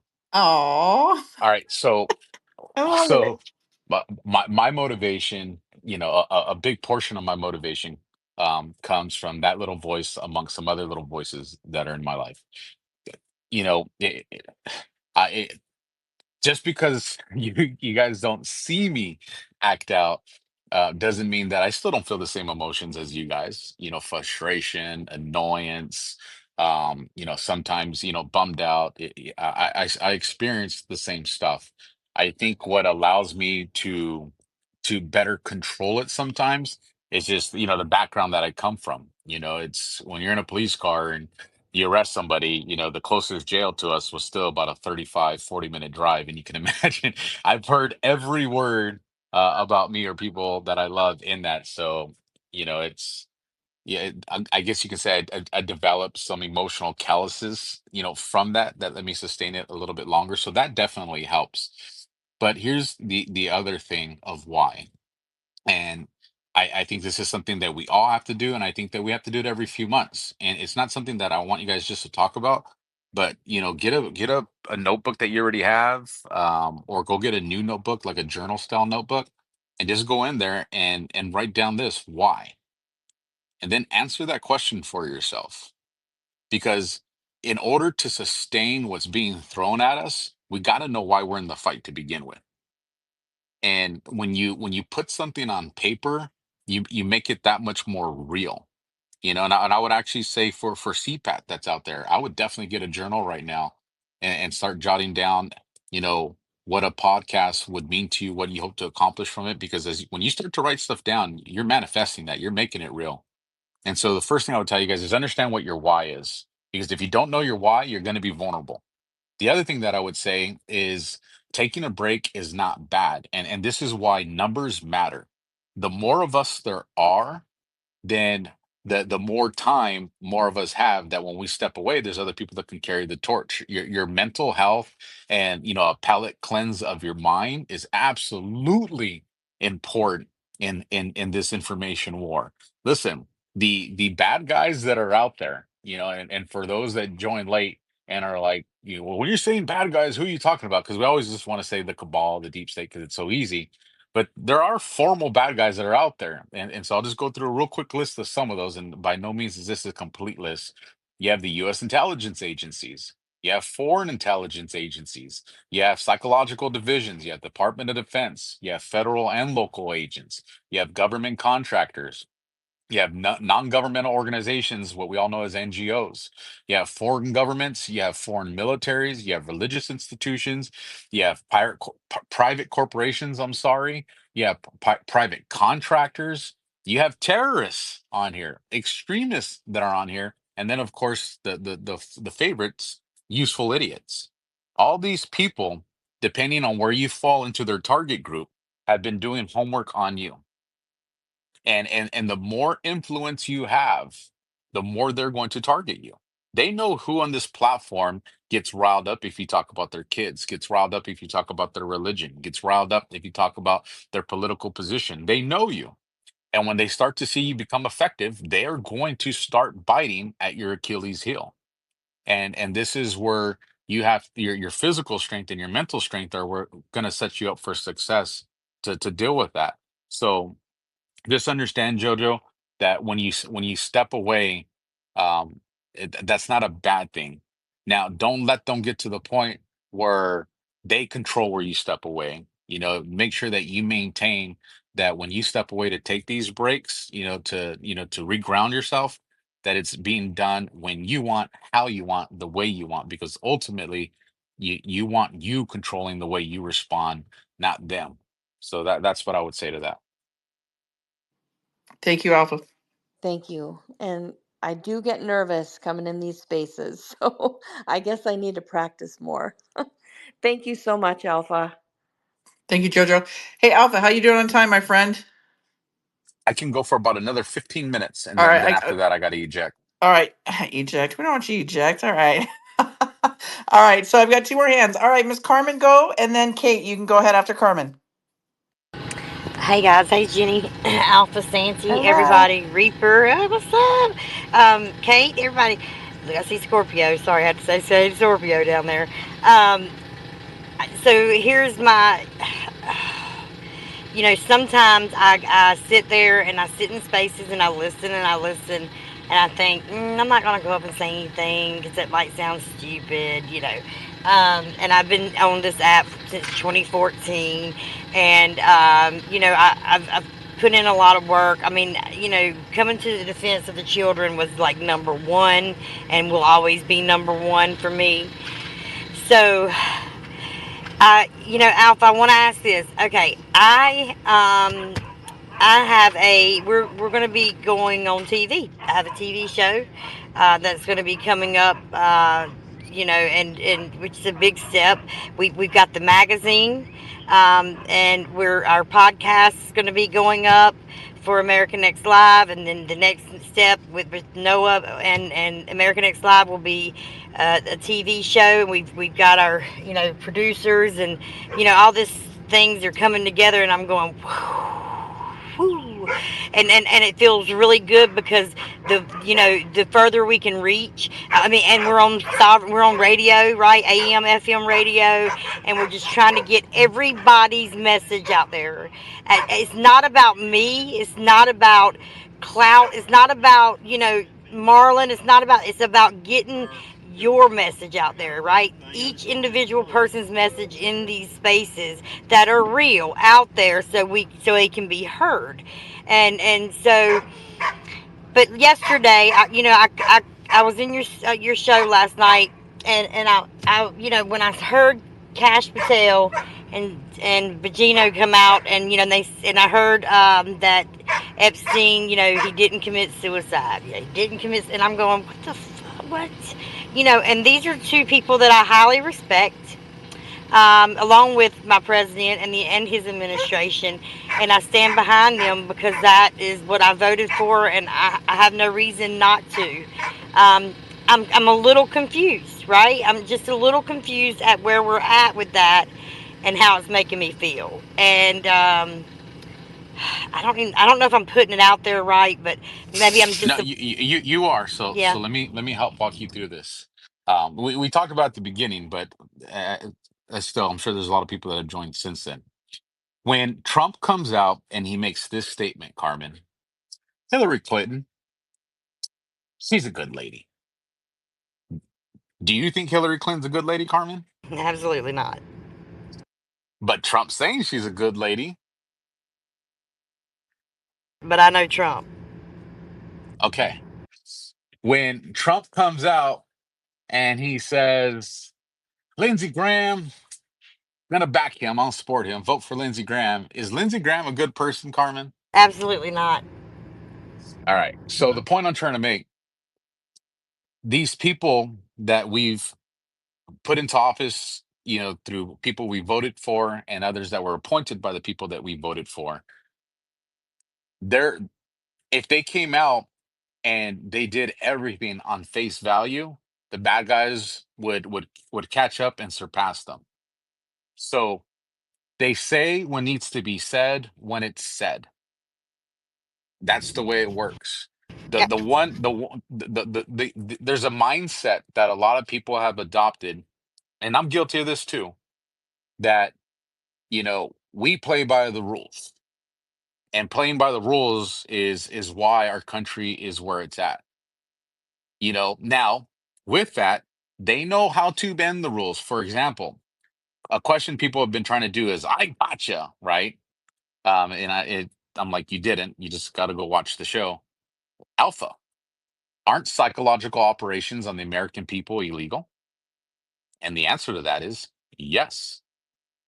If you did a psychological operation for the purpose of just doing it on American people, that would be illegal.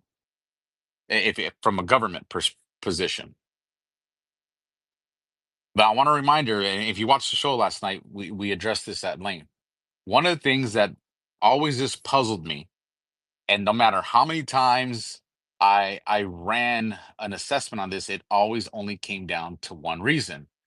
And I finally figured out, this is something this I'm telling you guys, this has haunted me over the last couple of years. Why didn't President Trump rescind the Modernization Act when he became president in January of 2017? Why?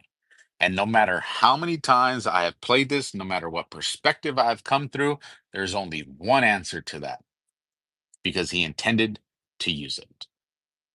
And so, what the Modernization Act, for those that are unfamiliar, did is, prior to the Modernization Act, which happened under Obama, and I believe 2011 or 2012, right around there, it meant that the U.S. government, through military or intelligence, could go do propaganda around the rest of the world, but it could never do propaganda that was going to land in the laps of the American people.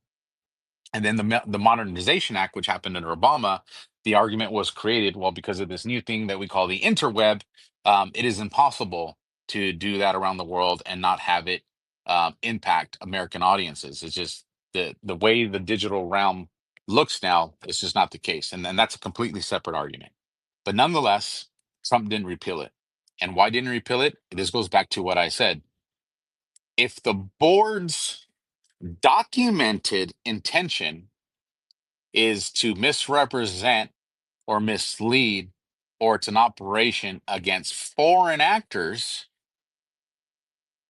and in that psychological operation against foreign actors, an American audience catches wind of it and starts to study it like we know now, well, then it would be protected by the Modernization Act.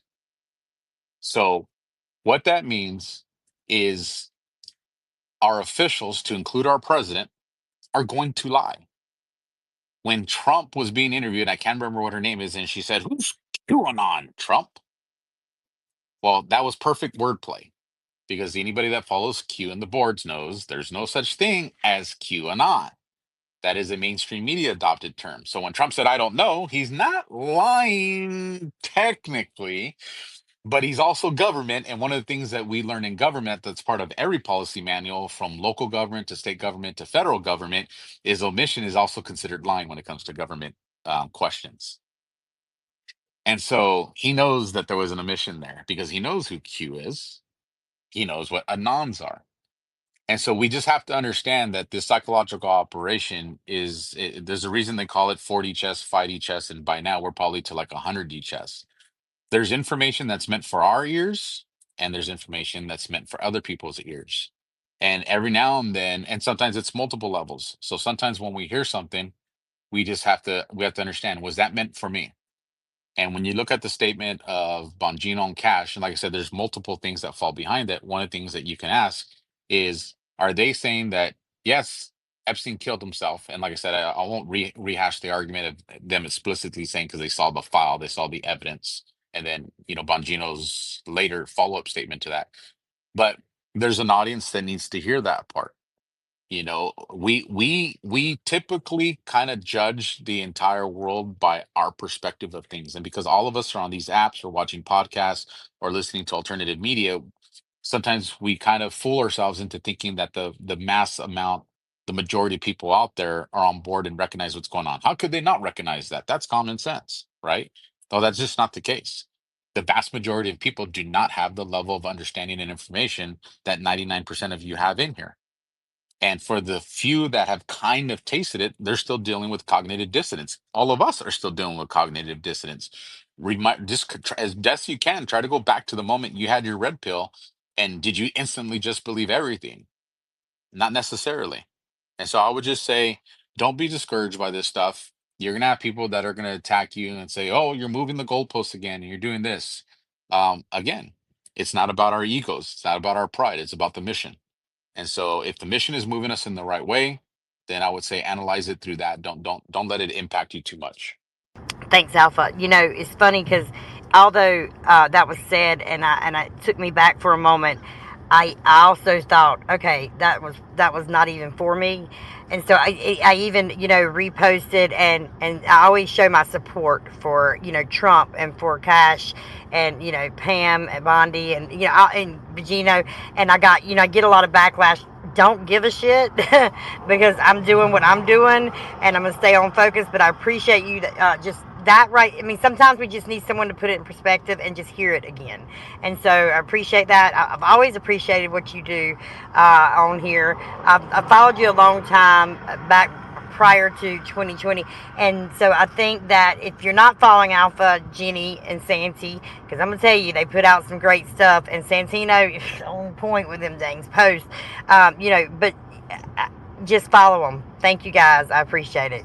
Thank you, Carmen. And one thing I'd like to tell you too, as well, like for me with the podcast and stuff, I don't feed into the bullshit. I don't. I don't do drama. I don't do petty. Somebody wants to come on my show and be disruptive, like I had with Shadow of Ezra yesterday. I dropped him down, got him out of there really quick. You want to come into my space or my lives and be disrupted? That's a real quick way to get banned. You want to come on my comment section on my Rumble or any of my social medias, and you want to talk shit about my guests and be disrespectful, I'm going to ban you so you cannot say anything anymore. I'm not about that. That's not what this movement is about. We got to get past this bullshit of the noise, the hate, and start moving forward. And when you come in and you do that in my spaces or my lives on Telegram or when I'm live somewhere else, I just don't deal with it. So that's a good way. Just don't feed into it, Carmen, because the more you feed into it, the more they're going to give you back. And Jenny, thank you for saying that because I've had to back away from a lot of people, and it is very true that the ones that you think that you're close to, you're supporting, you've known for some time, they're doing the right thing, and within a split second, bam, and they say one thing or they react one way, and right then, and at that point, I'm backing off because I have, the children are important, right? That's what I have to lose is a fight to stand for the children, and so I just no distractors. But I appreciate that. Thanks, guys. You're welcome, sweetie. You're going to be great when you start getting all that stuff moving. So you got all of our support. All right, Kate, Miss Kate, your hand's up. Go ahead. Yes. Hi. Thank you, Jenny. Thank you, Alpha. Thank you, Santino, for letting me speak. I'm right. That's right on that about unity. We need more unity on this app instead of division. And we need to call it out when we see it, and we need to just eliminate them. Okay. Eliminate them at all costs. Now, we were talking about goalposts. I'm sick and tired of this app pushing these goalposts up more and more and more and more each day when it comes to getting reach. Because for a person that like me who's on the smaller end of the totem pole, on the lower end of the totem pole that only has like 10K followers, which I'm surprised that I even got that many, and I guess I must be saying something right. But for a person that's trying to push a message about sobriety and weight loss and all that stuff, it makes it really hard to get that message across when they continually keep pushing the goalpost. So it's like, what do I do here? Like, I feel like I'm a streetwalker sometimes on this damn app trying to just get my voice heard or just selling myself. You know what I mean? It's just like how coming from you guys that are the bigger accounts, what kind of advice would you give to somebody that is trying to get their message heard about sobriety and weight loss and helping women overcome that? What say you on that? I want to know. I got questions. So the first thing that I'll say is this. Understand that the current platform that we're on, and I would argue, Facebook as well as some others, um, are not regular social media platforms. These, whether it's, LifeLog turn, like DARPA's LifeLog turn Facebook, or whether it's, Twitter formerly controlled by the big tech boxes, now under the control of, I mean, everybody could argue that position is stop looking at this platform as a regular social media platform. There's a reason certain content is suppressed, or there's a reason that the algorithms are specifically looking for certain things, because this is a digital battlefield. That's what this is. Now, within this digital battlefield, it has to maintain the illusion of being a social media platform. So we do have spaces and content and stuff like that from other people that's on there. But what I would say is cr- create your own website. It's actually fairly inexpensive. So start off by creating your own website, and then create your own podcast or your own blog on multiple, whether it's Podbean, iHeart, Apple Music, wherever it is, Rumble.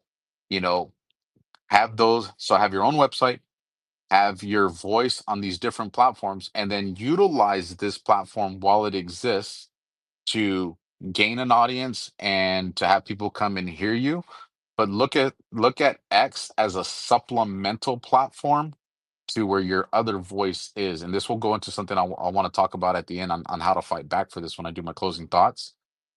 Don't make this one big mistake I'm seeing is people looking at X as something that's going to be around forever, as spaces that's going to be around forever. And I'm telling you right now, it's not. At least the way it looks, it's not. Now, whether it's completely shut down, whether it's taken over, whether it's parted out, it's by the time we get to the next presidency, this platform is not going to be like the way we see it now. And that's why you need to make sure you have yourself established everywhere else, because if this is what you make home base for, it's going to get taken from you. So make home base outside this platform and use this platform to take the people there. So that way they find you at your website, they'll find you at your podcast, they'll find you at your Rumble. There's multiple places that they can find you because we don't even know the life expectancy of all those places. But the one thing that you can always maintain control of would be your website. And so with that, make sure you find a server or a domain one that has a history of allowing conservatives to survive through all the great purges. You don't want to end on one where they can ultimately get control of that as well. So that would be my advice. So what server is the best server to use then? And I just wanted to say, if there are any women down in the panel that are struggling with addiction and need a friend, I can be your friend and your support and your ally in all of this. I do have a group on here called Smirk, which is supporting moms in recovery with Kate. It is something that I started up just recently. and I'm looking to get my, I know you said, Alpha, you got to have that foundational base. So that's what I'm using this as. And I am going multi platform. And I also have set up a Discord channel for like meetings to help with, because there's some women that don't want to speak in the spaces because, it's just about privacy and whatnot. So I figured I'd do something privatized for the time being until we can, um, lift, get it out a little bit more public for the time being. But like, what is a good, like domain site or domain creating site that is conservative friendly? Does anybody know? Real That would quickly, be great. Kate, real quickly. I know Alpha's on a time frame here, so I want to I'm check in. sorry. I want to check in with Alpha, see how he's doing on time. How you doing, Alpha? Yeah, I don't want to leave any hands hanging up, so I'll answer her real quick, and then if we can get through the whatever last, I can't see any hands, so if we can get through however many hands are up, if any are up, I don't want to leave anybody hanging, and then after that, I got to call it. Okay, go All there was is Carmen. No. I was gonna answer Kate. So go right ahead. go ahead, Kate. Oh, I'm done. I'm just waiting for an answer. Okay, so Carmen, you go ahead and answer, and then we'll give Alpha his final thoughts. Go ahead, Carmen. Cool. So, Kate, if you DM me, I do have a really good. I got somewhere that you can go and get a good domain site is protected, and very trusted. And just I want to give you just a little bit of suggestion. Whenever it's anonymity, right? So when people are going from sex addiction, drug addiction, gambling, etc., they're very. It's very important that that their privacy is protected. And so where I would start if I wanted to start something like that, a group, is in a private group setting and not on spaces. Some people that have multiple years of clean time, and some that don't, like you, that is outgoing, etc. Like it, but you have one day clean. You're willing to get on here and spread it because it feels so good. You want everyone to have it, and I mean, and it was so freely given. I want to give it back, right? And so I would say that you're going to get your biggest following, and you're going to get more people to come on board and be a part of in a private setting, and then the ones that want to be a part of the open setting from that will come on here with you, and then more people will join. That's just my suggestion, but I can give you suggestion on a website. Thank you, Carmen. Thank you, Kate. Yeah, DM Carmen, Kate, and she can give you more information on that domain.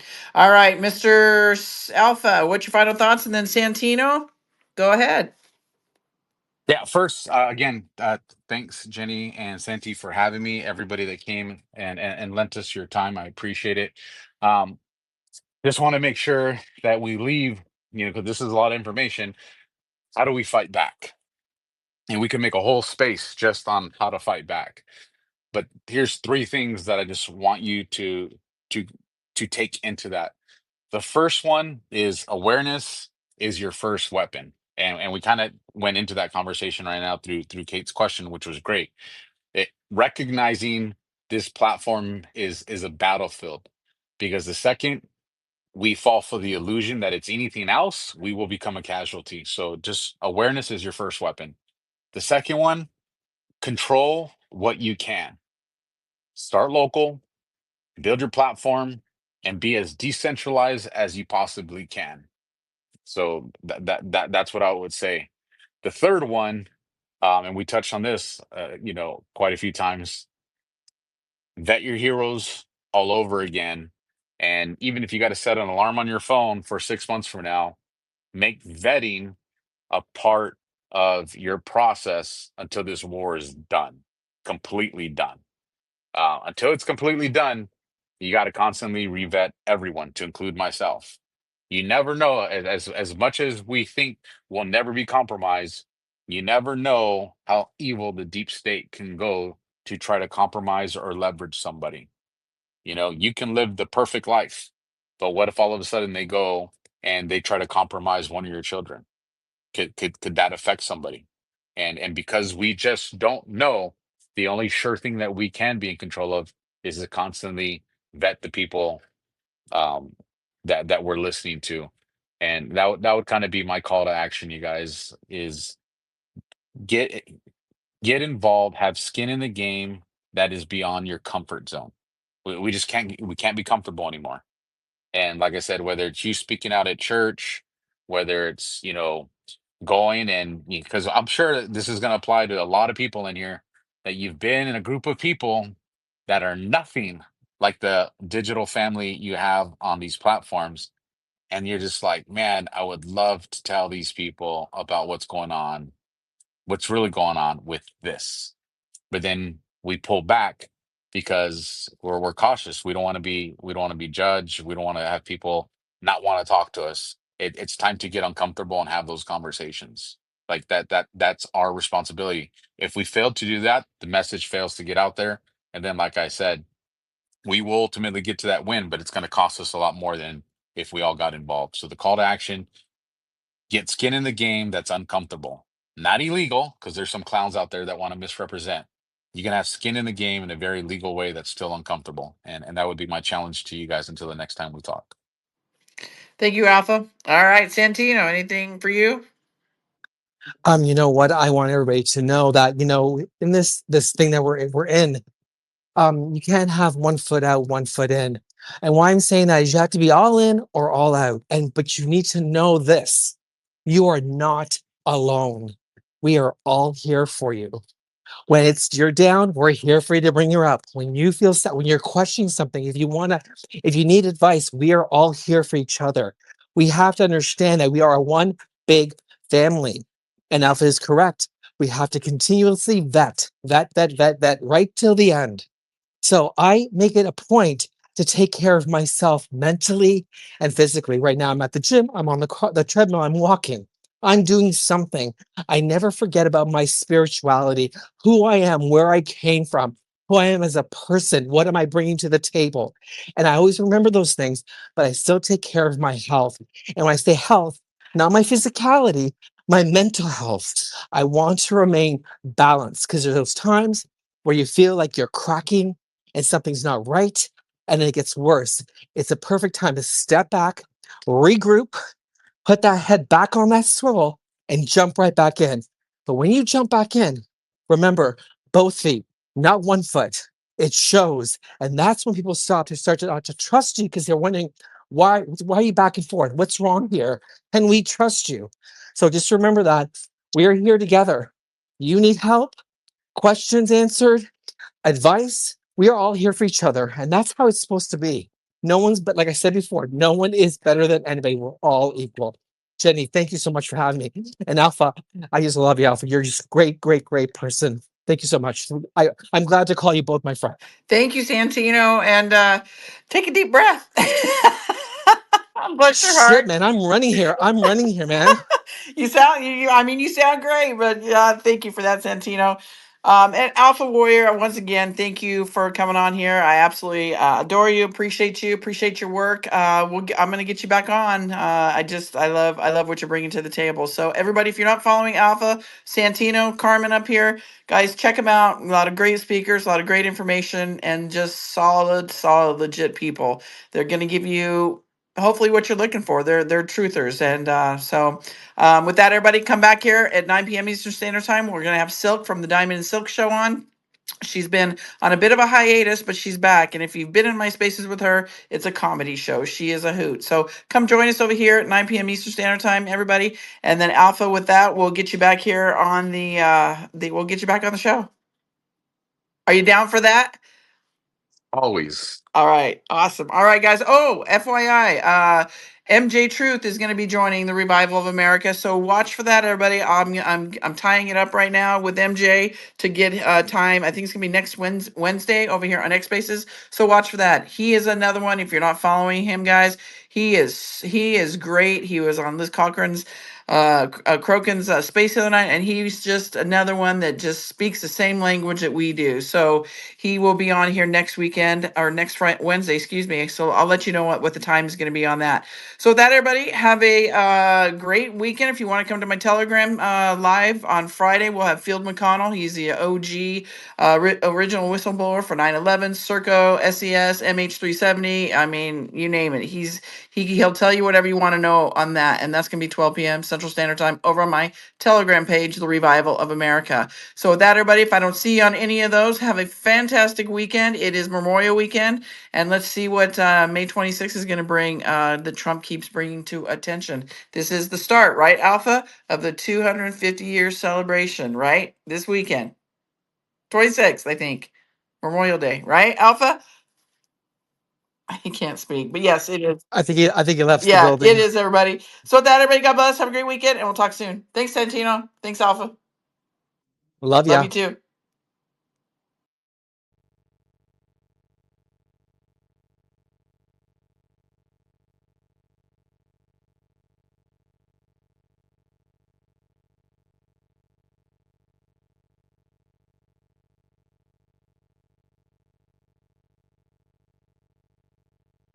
This space was downloaded via spacesdown.com. Visit to download your spaces today.